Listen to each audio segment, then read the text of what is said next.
Good morning po mga ka-blissful!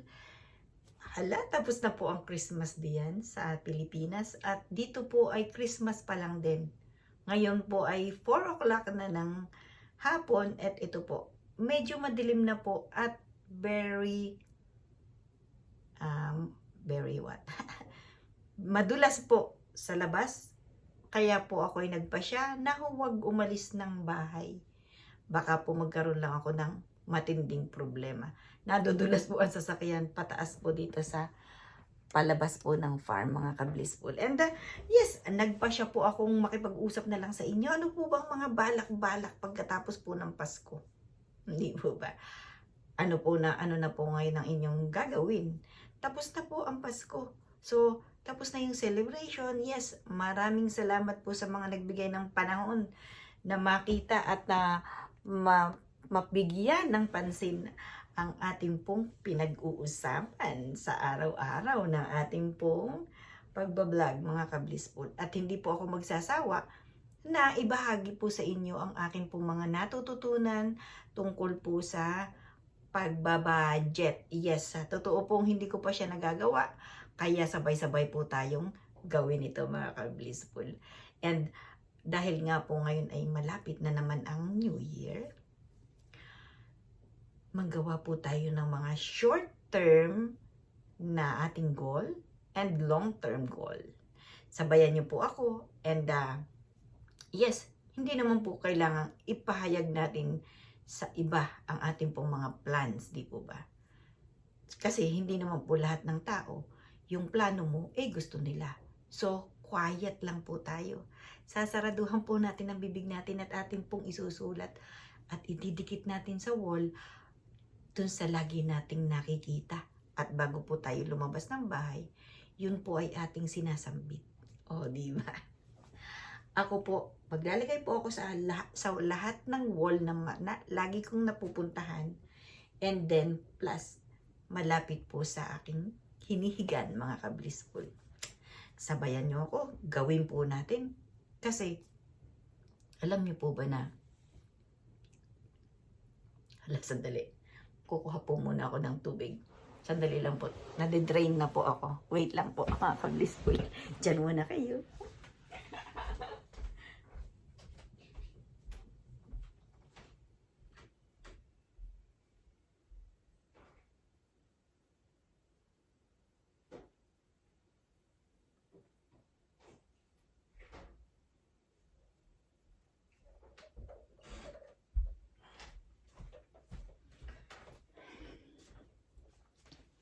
Dalawa po kinuha ko, mga ka-blissful. Para may reserva. Okay. Well, yun nga po. Gusto ko pong gumawa ulit ng aking mga goals to this coming 2025 na po, mga ka-blissful. 2025 na, wow. Alam niyo po ba na inianak ko ang aking si Nicolas is 2001. So, ibig sabihin, magto-24 na po si Nicolas. Alam niyo po ba tuwing sinasabi ko, I have 3 kids. My kids is 26, 24, and 16. Hala, bakit mali pala yung bilang ko? I'm sorry, Nick, pero yun yung aking calculation. Ngayon ka pa lang pala magiging 24.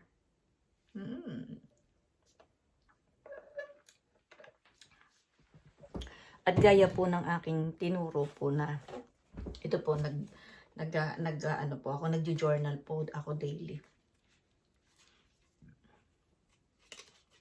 So yeah, may order po ako ng SIM card ng Telos kasi po ako ay ng panibagong number. So dahil po ang amin pong Canada Post ay nag-strike, pero ngayon po ay nagwo-work na sila. I believe na last Monday nag-start na po sila. So, hindi ko po agad ito na i-disregards ko po ito kasi pinadalhan po nila ako ulit ng bago, mga ka-blissful. Kasi hindi po nila alam kung nasa na po yung una nilang pinadala sa akin. By the way, so yun, at Dahil nga po napakadami kong extrang araw. Holiday po dito, nagsisipag-enjoy po ang mga tao. And syempre ako po yung nag-enjoy na. Nakapagluto na po ako ng leche flan. Yun po ang niluto ko kahapon. And malamig na po siya. And yun, biko rin po ako. Kaya lang yung pong biko ko ay kulang po ng latik, mga ka-blissful. Pero sasarap din po yun. Well, hindi pa po ako masyadong, ngayon pa lang po ako gumawa ng biko. At ang hirap po pala siyang, mahirap po pala siyang haluin. Pero, syempre, pag lagi mong ginagawa, ay siya ay sasarap. O, diba? Hindi ko po tinipid ang gata, mga ka-blissful. Well, I just want to say hello to, nagtanungan po kami kung ano po ang aking itatawag sa kanya. And sabi ko po ay ako tatawag na lang sa kanya ng ate. Ate Gloria, kumusta ka dyan? Kumusta sa inyong pamilya? Thank you sa ako ay nagiging inspirasyon ng iyong buhay tungkol sa pag-aayos ng iyong finance. O, di ba?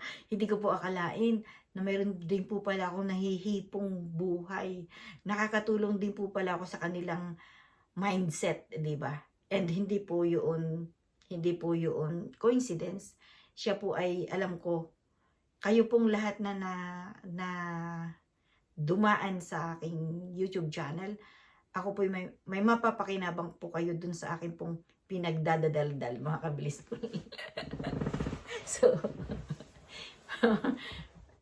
ang lamig po sa labas ay positive 4. Hindi po siya malamig, mahangin lang po kaya po siya lumalamig. By the way, ang yellow po ay natunaw na, kaya lang po lumamig, as in lumamig, nag-minus po, -4 po ulit kagabi, kaya po siya tumigas ulit. Kaya ang tendency po ng sasakyan ay madulas. Nakakadulas po ng sasakyan at nakakatakot po mag-travel, mga ka-blissful. So, remain na po. Matigil na lang po ako dito sa bahay. Titigil na lang po ako at ang dami ko naman pong pwedeng gawin. Ito po, isa po ito sa pakikipag-usap sa inyo. Bigyan ko po kayo ng time, di po ba?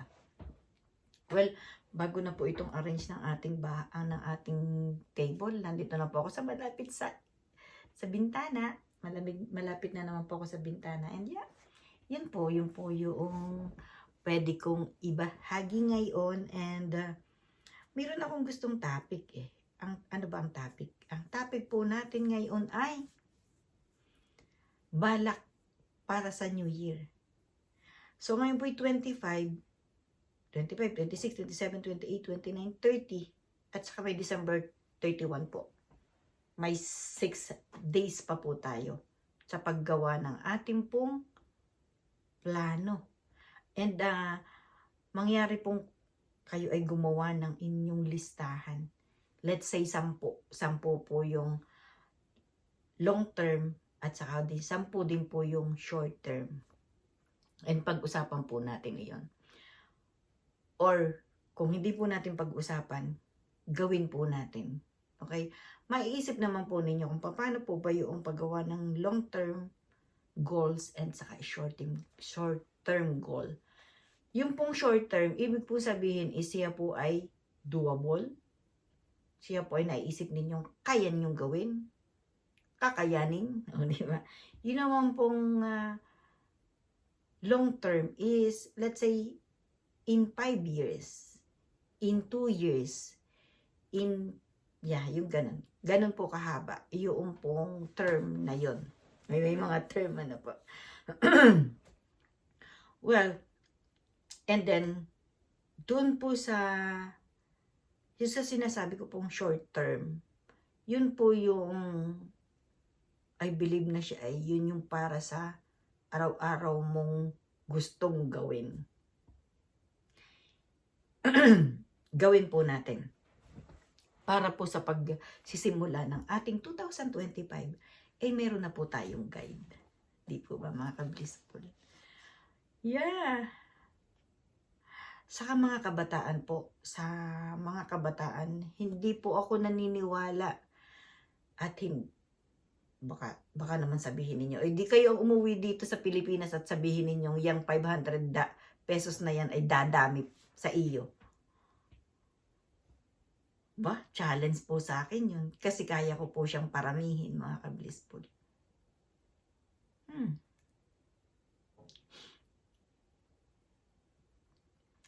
Kaya nyo. Kung kaya ko, kaya nyo. Di po ba?